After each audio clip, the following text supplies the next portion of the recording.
আচ্ছা, absolutely fine. আচ্ছা, আপনি শুক্রবার একটা দলীয় কর্মসূচিতে বলছেন যে দিন কায়েমের চেষ্টা বা প্রচেষ্টা ঐচ্ছিক নয়, মুমিনের উপর ফরজ। আরবার আপনাদের দীর্ঘদিনের একটা স্লোগান হচ্ছে এরকম, আল্লাহর আইন চাই।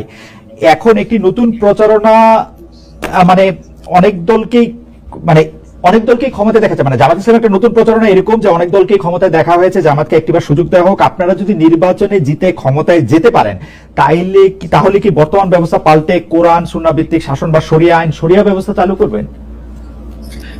আসলে দেখেন, কোরআন সুন্নাহ ভিত্তিক মানে অনুশাসন যেটা, এটার ব্যাপারে সমাজের পারসেপশনের ভিন্নতা আছে।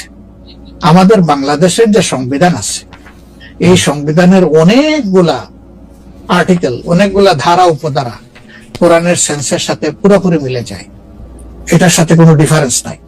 আবার কিছু কিছু ধারা আছে সেখানে কনফ্লিক্ট, কন্ট্রাডিকশন আছে।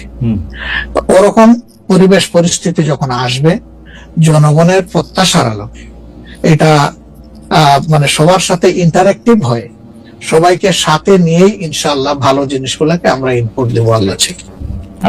তবে এটাও মনে রাখার বিষয় যে কোরআনী শাসন হঠাৎ করে আল্লাহ তাআলা এস্টাবলিশের হুকুম দেন নাই। It was a gradual process. For example মাদক কিন্তু দুনিয়ার কেউ কিন্তু এটাকে অ্যাপ্রুভাল দেয় না, বাট এটার প্র্যাকটিস সব জায়গায় আছে, এটা বাস্তবতা। তো সেই মদ যখন হারাম ঘোষণা করা হয়, নিষিদ্ধ করা হয়, তখন কিন্তু 3 পর্যায়ে গিয়ে চূড়ান্ত ভাবে এটা নিষিদ্ধ করা হয়েছিল। তো এটা গ্রাজুয়াল একটা প্রসেস। আপনি একটা ক্রাইম থেকে, দীর্ঘদিনের প্র্যাকটিস থেকে মানুষকে সরাবেন, আল্লাহ তাআলা সেই বিধানকে অনুসরণ করেই আমরা আগাবো ইনশাআল্লাহ।